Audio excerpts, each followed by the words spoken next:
कक्षा 10 सामाजिक विज्ञान इकाई 4 अर्थशास्त्र अध्याय 3 वैश्वीकरण और भारतीय अर्थव्यवस्था। बच्चों, इस चैप्टर के अंतर्गत हमें वैश्वीकरण और उस वैश्वीकरण में भारतीय अर्थव्यवस्था की क्या स्थिति है इसके बारे में अध्ययन करना है। आप जानते होंगे कि वैश्वीकरण का मतलब विश्व समुदाय से है, जिसमें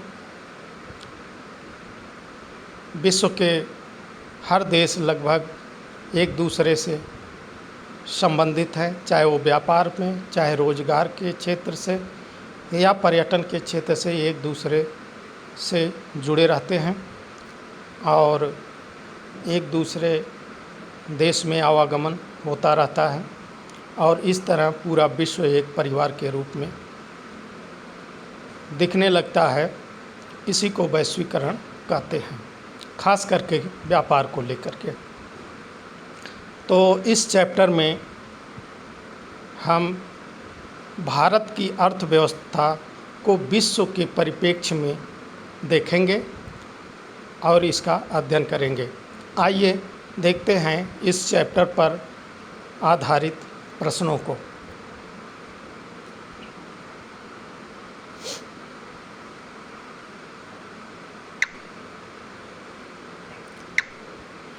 देखिए, बहुराष्ट्रीय कंपनियों द्वारा किए जाने वाले निवेश को क्या कहा जाता है? विदेशी निवेश। दो देश के मध्य होने वाले व्यापार को क्या कहा जाता है? विदेशी व्यापार। उस कंपनी को क्या कहा जाता है जो एक से अधिक देशों में उत्पाद पर नियंत्रण अथवा स्वामित्व रखते हैं? तो ऐसी कंपनियां बहुराष्ट्रीय कंपनियां कहलाती हैं। वैश्वीकरण के फलस्वरूप भारत में होने वाली कोई एक हानि बताइए। लघु और कुटीर उद्योगों का पतन हो गया भारत में।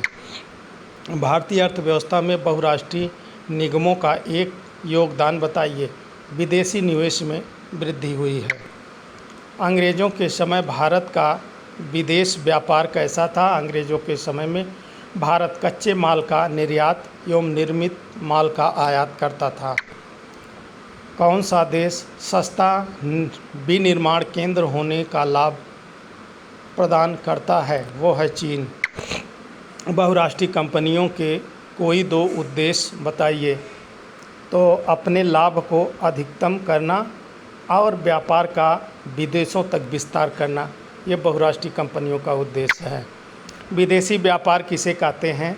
दो या दो से अधिक देशों के मध्य वस्तुओं तथा सेवाओं के लेन देन को विदेशी व्यापार कहा जाता है।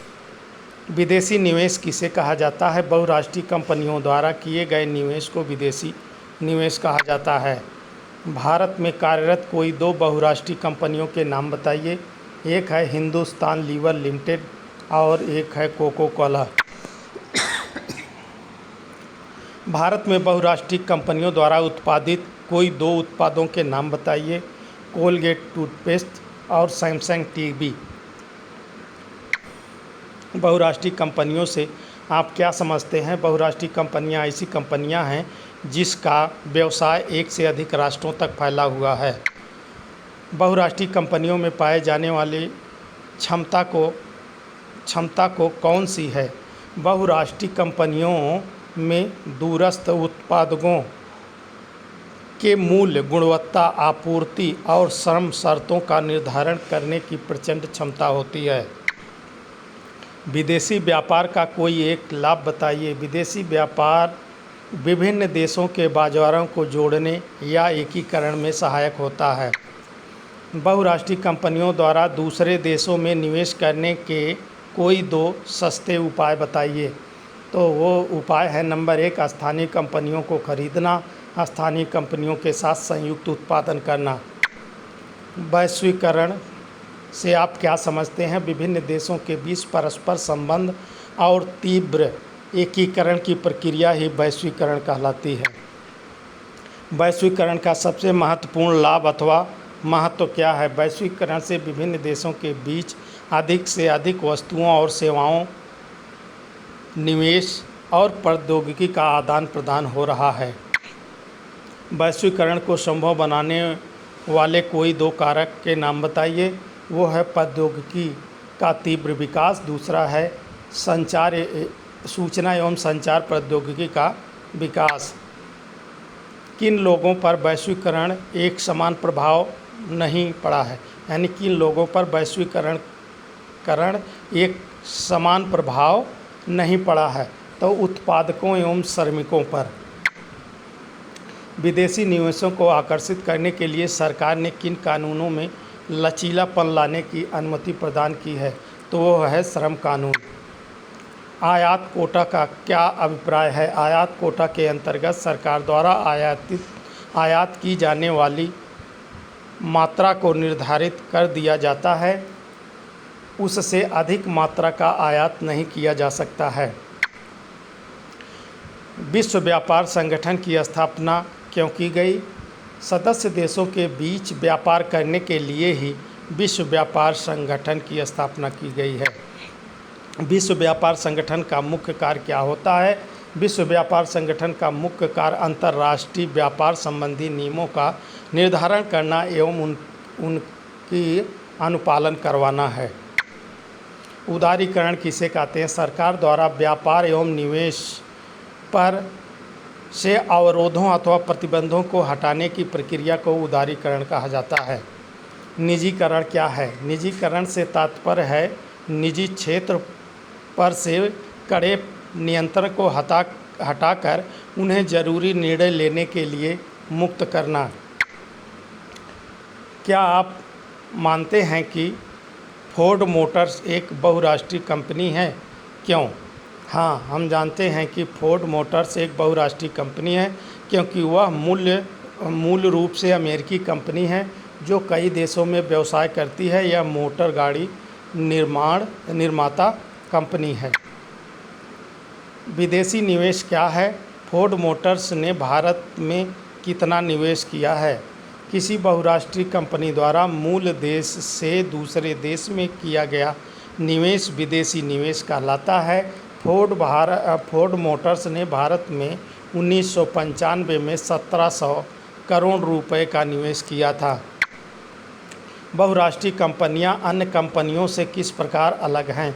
बहुराष्ट्रीय कंपनियां काफ़ी बड़ी होती हैं तथा उनका उत्पादन, विक्रय एवं निवेश अन्य कंपनियों की तुलना में कई देशों में फैला होता है, जबकि अन्य कंपनियां एक ही देश में स्थापित होती हैं। इनका पूंजी निवेश अपेक्षाकृत कम होता है।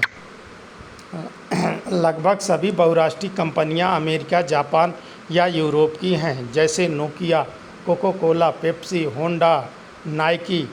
क्या आप अनुमान कर सकते हैं कि ऐसा क्यों? अमेरिका, जापान, यूरोप आदि विकसित राष्ट्र हैं तथा उनके पास कुशल प्रबंधन तथा उच्च उद्यमी क्षमता है तथा दूसरे देशों में निवेश हेतु पूंजी तथा नवीन प्रौद्योगिकी है। अतः यहाँ की कई कंपनियाँ बहुराष्ट्रीय कंपनियाँ हैं, तो इन कारण से ये बहुराष्ट्रीय कंपनियाँ हैं, इतनी सुविधाएं उनके पास है। अतीत के देशों को जोड़ने वाला मुख्य माध्यम क्या था? अब यह अलग कैसे हैं? अतीत के देशों को जोड़ने वाला मुख्य माध्यम विदेशी व्यापार था, जो प्रायः स्थल मार्गों या समुद्री मार्गों से किया जाता था, जबकि वर्तमान में विदेशी व्यापार विभिन्न मार्गों वायु, स्थल, समुद्री तथा दूरसंचार माध्यमों आदि से होता है। दूसरे, वर्तमान में विभिन्न देशों में बाज़ारों से जुड़ने से विदेशों में ही निवेश किया जा रहा है, इसलिए अब यह अलग है। इसका मतलब है कि पहले स्थल मार्गों से, जल मार्गों से व्यापार होता था, प्रत्यक्ष व्यापार होता, अब जो है उसके साधन बढ़ गए हैं। वायु मार्ग, स्थल मार्ग, समुद्र मार्ग तथा दूरसंचार से भी व्यापार होने लगा है तथा विभिन्न जो देश हैं वो विभिन्न देशों के बाज़ारों को आपस में जोड़ते हैं तथा अब वो व्यापार अपने यहाँ माल न बना करके उसी अपने मार्केट में ही, उसी देश, जिस देश की मार्केट में वो चाहते हैं उसी देश के मार्केट में ही अपना निवेश करके उत्पादन करने लगते हैं। विदेशी व्यापार और विदेशी निवेश में अंतर बताइए। विदेशी व्यापार में देश में ही उत्पादन कर उसे बाहर दूसरे देशों को निर्यात किया जाता है, जबकि विदेशी निवेश में दूसरे देशों में पैसा लगा करके वहीं उत्पाद कर विदेशी बाज़ारों में ही विक्रय कर दिया जाता है। वैश्वीकरण प्रक्रिया में बहुराष्ट्रीय कंपनियों की क्या भूमिका है? तो वैश्वीकरण की प्रक्रिया का तीव्र विकास विदेशी निवेश के कारण हुआ है तथा बहुराष्ट्रीय कंपनियों द्वारा ही विदेशों में निवेश किया जाता है। वैश्वीकरण प्रक्रिया में बहुराष्ट्रीय कंपनियों की महत्वपूर्ण भूमिका है, क्योंकि इसके कारण ही विभिन्न देशों के बीच अधिक से अधिक वस्तुओं और सेवाओं, पूंजी और प्रौद्योगिकी का आदान प्रदान हो रहा है।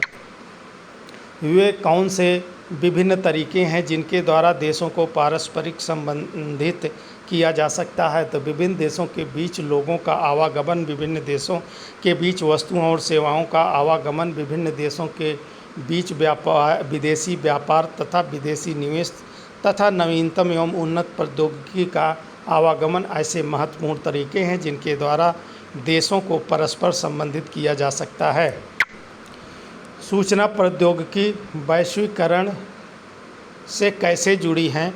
क्या सूचना प्रौद्योगिकी के प्रसार के बिना वैश्वीकरण संभव होता?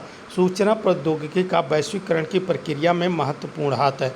बिना सूचना प्रौद्योगिकी के प्रसार के वैश्वीकरण की प्रक्रिया काफ़ी जटिल हो जाती है। वर्तमान समय में दूरसंचार, कंप्यूटर, इंटरनेट आदि से वैश्वीकरण की प्रक्रिया को तीव्र गति मिली है। विदेशी व्यापार के उदारीकरण से क्या समझते हैं? विदेशी व्यापार के उदारीकरण से हमारा तात्पर्य आयात एवं निर्यात पर लगे प्रतिबंधों की समाप्ति करने से है। सरकारें अधिक विदेशी निवेश आकर्षित करने का प्रयास क्यों करती हैं? सरकारों द्वारा और अधिक विदेशी निवेश आकर्षित करने से अनेक लाभ होते हैं। देश के आधारभूत संरचना का विकास होता है तथा देश में नए नए उद्योग खुलते हैं, नई प्रौद्योगिकी का आगमन होता है। इससे देश के लोगों को उपलब्ध होता है तथा उपभोक्ताओं को कम कीमत पर अच्छी गुणवत्ता वाली वस्तु उपलब्ध होती हैं। क्या और भारतीय कंपनियों को बहुराष्ट्रीय कंपनियों के रूप में उभरना चाहिए? इससे देश की जनता को क्या लाभ होगा? हाँ, देश की और अधिक कंपनियों को बहुराष्ट्रीय कंपनियों के रूप में उभरना चाहिए। इससे देश में औद्योगिक विकास होगा, विदेशी व्यापार बढ़ेगा, इससे देश के लोगों को और अधिक रोजगार मिलेगा। वस्त्र उद्योग में श्रमिकों, भारतीय निर्यातकों और विदेशी बहुराष्ट्रीय कंपनियों को प्रतिस्पर्धा ने किस प्रकार प्रभावित किया है? तो देखिए, श्रमिकों पर प्रभाव, प्रतिस्पर्धा का श्रमिकों पर क्या प्रभाव पड़ा है? प्रतिस्पर्धा के फलस्वरूप वस्त्र उद्योग के श्रमिकों को हानि हुई है। उनका अस्थायी एवं नियमित रोजगार अब अस्थायी रोजगार में बदल गया है। श्रमिकों की मजदूरी कम हो गई है तथा उन्हें अधिक घंटे काम करना पड़ता है। भारतीय निर्यातकों पर प्रभाव, प्रतिस्पर्धा से भारतीय निर्यातकों को लाभ तो हुआ है, किंतु सस्ता उत्पादन करने के कारण उन्हें लागत कम रखनी पड़ती है, जिससे उन्हें कुशल श्रमिक नहीं मिल पाते हैं। और विदेशी बहुराष्ट्रीय कंपनियों पर प्रभाव, विदेशी बहुराष्ट्रीय कंपनियों को प्रतिस्पर्धा का लाभ हुआ है, उन्हें सस्ती लागत में उत्पादन प्राप्त हो रहा है। वैश्वीकरण से आप क्या समझते हैं? अपने शब्दों में स्पष्ट कीजिए। वैश्वीकरण का तात्पर्य विभिन्न देशों अपनी अर्थव्यवस्था को अन्य देशों के लिए खोलने से है तथा विभिन्न अवरोधों को हटाने से है, ताकि दोनों देशों के मध्य आर्थिक गतिविधियों का विस्तार हो सके, पूंजी व श्रम का स्वतंत्र रूप से आवागमन हो सके तथा विदेशी व्यापार एवं विदेशी निवेश में भी वृद्धि हो सके। भारत सरकार द्वारा विदेशी व्यापार एवं विदेशी निवेश पर अवरोध लगाने के क्या कारण थे? इन अवरोधों को सरकार क्यों हटाना चाहती है? स्वतंत्रता प्राप्ति के पश्चात भारत सरकार ने विदेशी व्यापार और विदेशी निवेश पर अवरोध लगा रखे थे। इसका मुख्य कारण भारतीय उत्पादों को विदेशी प्रतिस्पर्धा से संरक्षण प्रदान करना था। उस समय भारतीय उत्पादकों की आर्थिक स्थिति सही नहीं थी तथा वे उत्पादन की परंपरागत तकनीकों का उपयोग करते थे। ऐसी स्थिति में यदि सरकार द्वारा विदेशी व्यापार और विदेशी निवेश पर प्रतिबंध नहीं लगाया जाता तो ये उद्योग विदेशी वस्तुओं से प्रतिस्पर्धा नहीं कर पाते तथा देश में औद्योगिक पतन प्रारंभ हो जाता। वर्ष 1991 में भारत को अपनी नीतियों में परिवर्तन करना पड़ा तथा इन अवरोधों को हटाना पड़ा, क्योंकि सन 1991 तक भारतीय उत्पादक विश्व में उत्पादकों से प्रतिस्पर्धा करने में सक्षम हो गए थे। अब यह महसूस किया जाने लगा था कि प्रतिस्पर्धा से उत्पादकों की गुणवत्ता में सुधार होगा। हम अंतर्राष्ट्रीय संगठनों का सहयोग प्राप्त करना चाहते थे, तो इन कारणों से उदारीकरण आया। वैश्वीकरण का प्रभाव एक समान नहीं है, इस कथन की अपने शब्दों में व्याख्या कीजिए। तो वैश्वीकरण का प्रभाव देश के सभी वर्गों पर एक समान नहीं होता है। यथा वैश्वीकरण से बड़े उद्योग एवं उपभोक्ताओं को तो लाभ होता है, बड़े उद्योगों को अपना विस्तार करने का अवसर मिलता है, जबकि उपभोक्ताओं को कम कीमत पर अधिक गुणवत्ता वाली वस्तुएं प्राप्त होती हैं। वैश्वीकरण से छोटे उद्योग, कुटीर उद्योग को भारी क्षति होती है, क्योंकि ये उद्योग वैश्विक प्रतिस्पर्धा का सामना नहीं कर पाते हैं तथा बंद हो जाते हैं, अतः इससे बेरोजगारी फैलती है।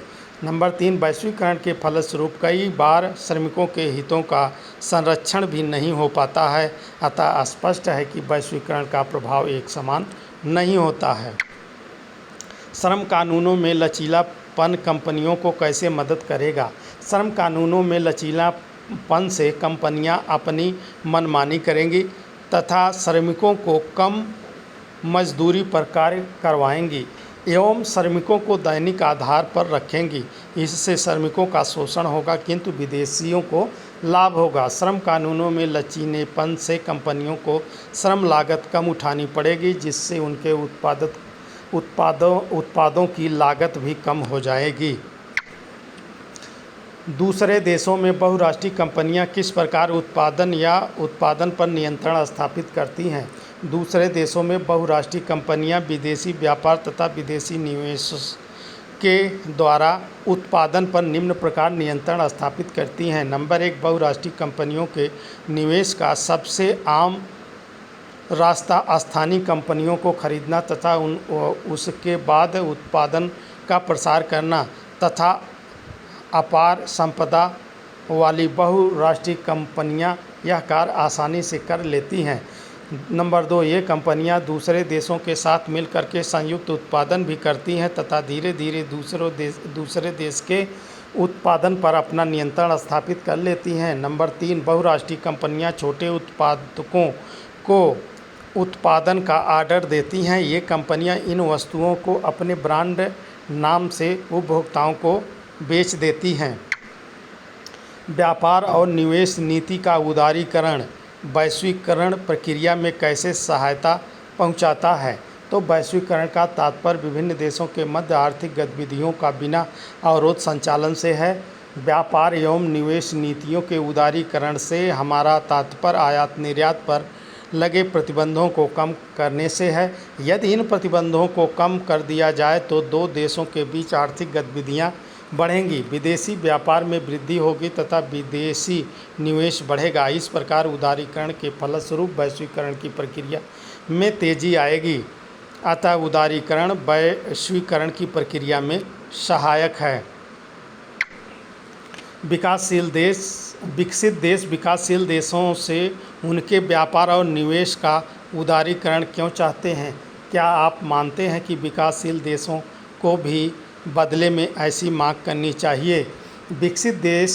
विकासशील देशों से उनके व्यापार और निवेश का उदारीकरण चाहते हैं, क्योंकि बहुराष्ट्रीय कंपनियों के द्वारा वे विदेशी व्यापार एवं विदेशी निवेश के माध्यम से विकासशील देशों में अपने व्यवसाय का विस्तार कर सकें, वे वहां ऊंची दर का लाभ अर्जित कर सकें। हाँ, हम मानते हैं कि विकासशील देशों को भी विकसित देशों द्वारा लगाए हुए व्यापार अवरोधों को हटाने उनके बाजार तक पहुंचने तथा अधिक आर्थिक सहायता की मांग करनी चाहिए। विदेशी व्यापार विभिन्न देशों के बाजारों के एकीकरण में किस प्रकार मदद करता है? यहाँ दिए गए उदाहरण से भिन्न उदाहरण सहित व्याख्या कीजिए। यानी विदेशी व्यापार विभिन्न देशों के बाजारों के एकीकरण में किस प्रकार मदद करता है? यहाँ दिए गए उदाहरण से भिन्न उदाहरण सहित व्याख्या कीजिए। विदेशी व्यापार के माध्यम से दो या दो से अधिक देशों के मध्य आर्थिक गतिविधियाँ अर्थात वस्तुओं का लेन देन होता है, जिससे दोनों देशों या अधिक देशों में पारस्परिक संबंध बनता है। इससे विभिन्न देशों के बाजार का एकीकरण होता है। उदाहरण के लिए भारत अफ्रीकी देशों से हीरे जवाहरात का कच्चा माल आयात करता तथा उसे देश में निर्मित कर विकसित राष्ट्र जैसे अमेरिका, यूरोप आदि देशों को निर्यात करता है। इससे इन देशों के बाजारों में एकीकरण होता है। वैश्वीकरण भविष्य में जारी रहेगा। क्या आप कल्पना कर सकते हैं कि आज के 20 वर्ष बाद विश्व कैसा होगा? अपने उत्तर का कारण दीजिए। वैश्वीकरण निरंतर बढ़ रहा है तथा विगत 2 दशकों में इसमें तीव्र वृद्धि आई है। आज से 20 वर्ष पश्चात पूरे विश्व के देशों का बाजार समान रहेगा तथा सभी देशों में समान वस्तुएं एवं सेवाएं उपलब्ध हो पाएंगी। इसके अनेक कारण हैं, जैसे नंबर 1, संपूर्ण विश्व में बहुराष्ट्रीय कंपनियों का विस्तार होगा, जिससे विश्व के बाजार एक दूसरे के निकट आएंगे। नंबर 2, बहुराष्ट्रीय कंपनियों द्वारा विदेशी निवेश में वृद्धि होगी। नंबर 3, श्रम की गतिशीलता बढ़ाने हेतु कुशल एवं अकुशल श्रमिक विश्व में फैल जाएंगे।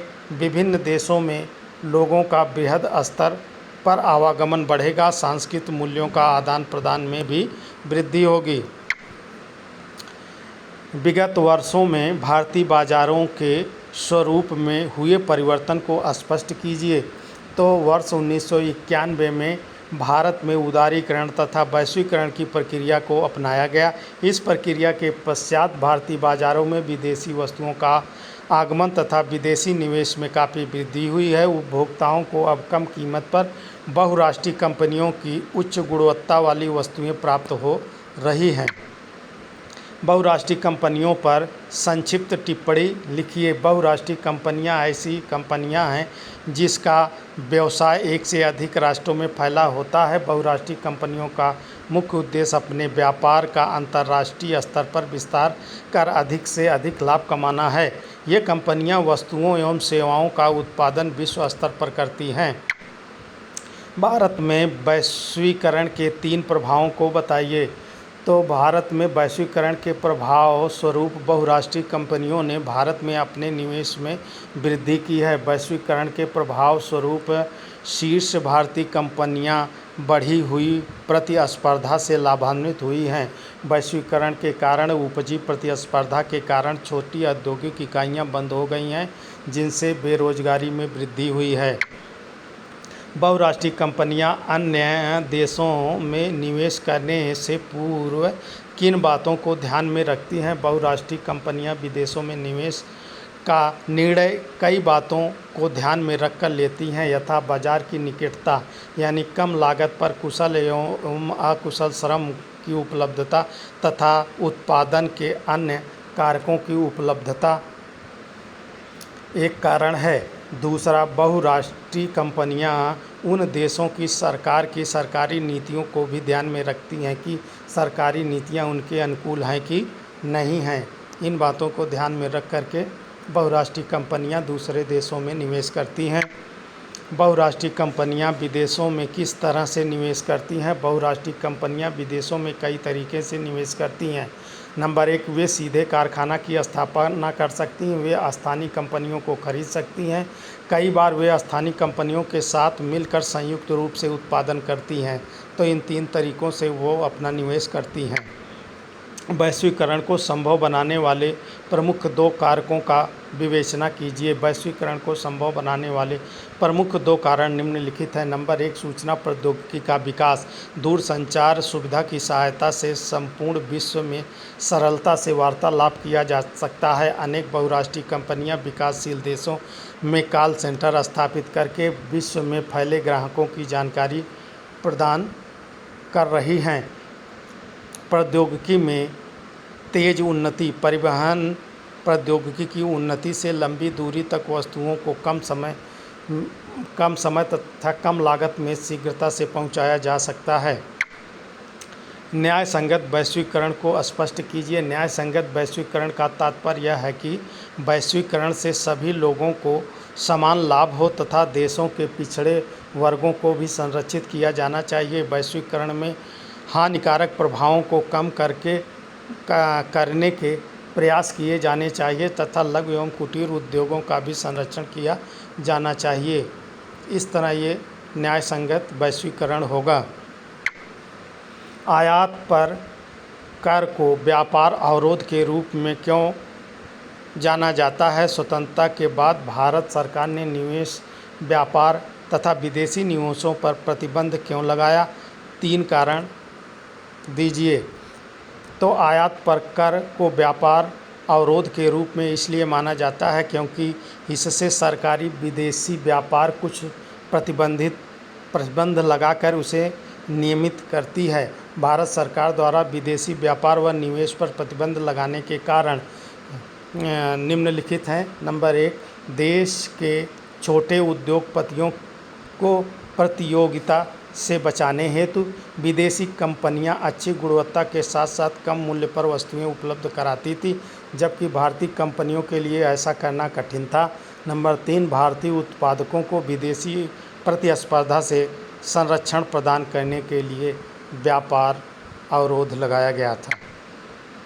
वैश्वीकरण और उत्पादकों के बीच प्रतिस्पर्धा से उपभोक्ताओं को लाभ हुआ है। इस कथन के पक्ष में तर्क दीजिए। वैश्वीकरण और उत्पादकों के बीच प्रतिस्पर्धा से उपभोक्ता को निम्नलिखित लाभ हुए हैं।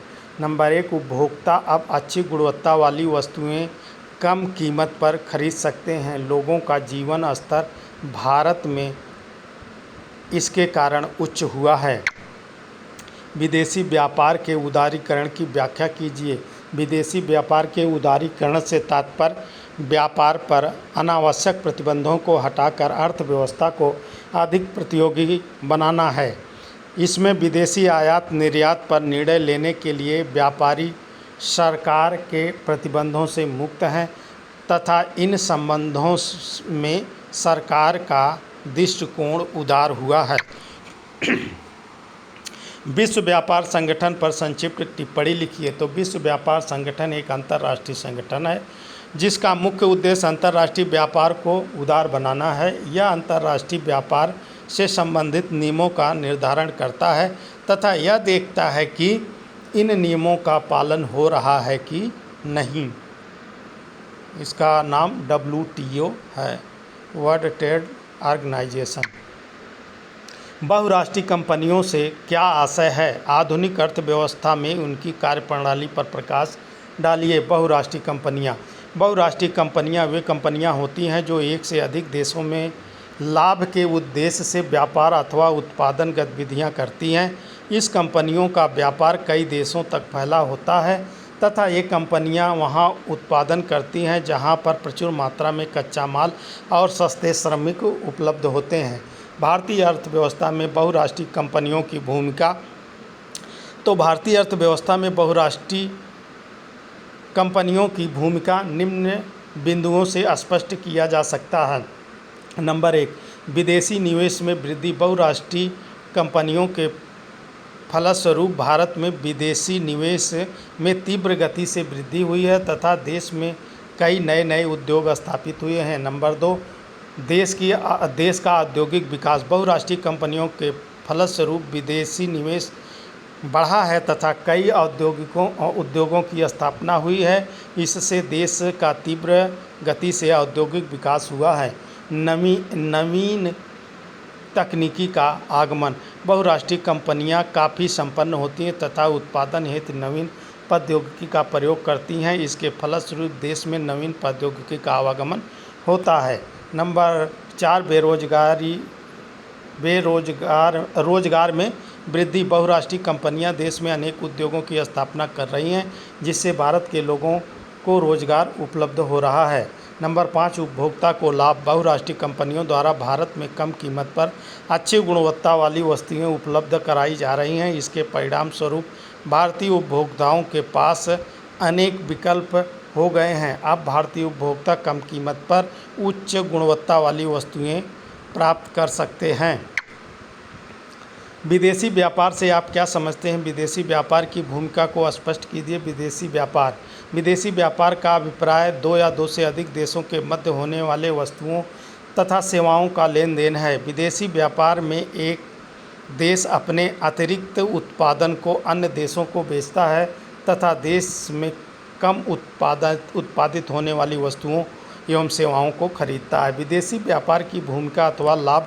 विदेशी व्यापार की भूमिका को निम्न बिंदुओं से स्पष्ट किया जा सकता है। जैसे नंबर 1, बाजार का एकीकरण। विभिन्न देशों में बाजारों का एकीकरण का सर्वोच्च माध्यम विदेशी व्यापार है। विदेशी व्यापार के माध्यम से दो देशों अथवा अधिक देशों के मध्य वस्तुओं एवं सेवाओं का लेन देन होता है, जो दो या अधिक देशों के बाजारों को जोड़ने में मदद करता है। नंबर 2, उत्पादकों को लाभ। विदेशी व्यापार से देसी उत्पादकों को भी लाभ होता है। विदेशी व्यापार के माध्यम से देसी उत्पादक विदेशी बाज़ारों से जुड़ते हैं तथा वहां अपना माल बेचकर लाभ अर्जित कर सकते हैं। नंबर 3, उद्योगों का देश का औद्योगिक विकास। विदेशी व्यापार के माध्यम से देसी उत्पादक अधिक से अधिक उत्पादन करने का प्रयास करते हैं तथा अधिक से अधिक निर्यात करने का प्रयास करते हैं, जिससे देश का औद्योगिक विकास होता है। नंबर 4, उपभोक्ताओं को लाभ।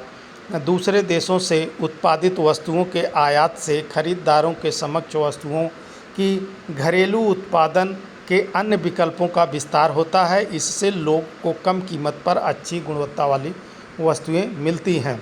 नंबर 5, अन्य लाभ। विदेशी व्यापार से अन्य लाभ निम्नलिखित हैं। नंबर 1, देश में रोजगार के अवसरों में वृद्धि। लोगों के जीवन स्तर में वृद्धि। नवीन प्रौद्योगिकी द्वारा निर्मित वस्तुओं की उपलब्धता बढ़ती है। देश के उत्पादकों की आय बढ़ती है। सरकार की आय में भी वृद्धि होती है। वैश्वीकरण से आप क्या समझते हैं? भारतीय अर्थव्यवस्था पर वैश्वीकरण के सकारात्मक तथा नकारात्मक प्रभावों की विवेचना कीजिए। तो वैश्वीकरण का अर्थ। वैश्वीकरण के अंतर्गत विभिन्न देशों में वस्तुओं एवं सेवाओं, प्रौद्योगिकी, निवेश, वित्त आदि का बिना किसी अवरोध के आदान प्रदान होता है। वैश्वीकरण में विश्व के सभी बाजार एक बाजार की भांति काम करते हैं।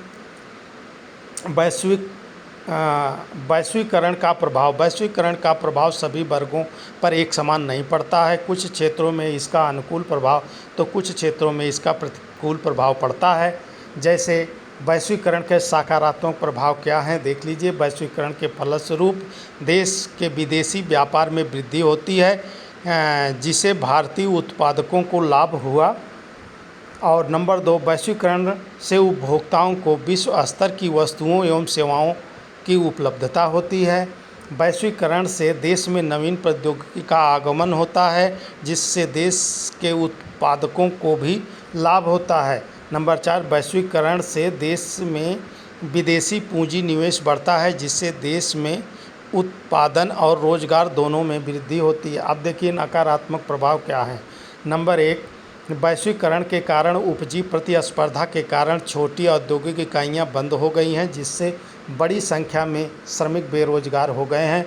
नंबर 2, रोजगार के लचीलेपन के कारण श्रमिकों का रोजगार सुरक्षित नहीं रह गया है। नंबर 3, संगठित क्षेत्रों के श्रमिकों की कार्यदशा असंगठित क्षेत्रों के समान हो गई है तथा उनकी अतिरिक्त सुविधाएं भी समाप्त हो गई हैं। तो इस प्रकार आपने वैश्वीकरण को पढ़ा और वैश्वीकरण में भारतीय अर्थव्यवस्था को पढ़ा, विदेशी व्यापार को पढ़ा। इस प्रकार आपका यह अध्याय समाप्त होता है। अगला अध्याय अगले वीडियो में आपके सामने प्रस्तुत होगा।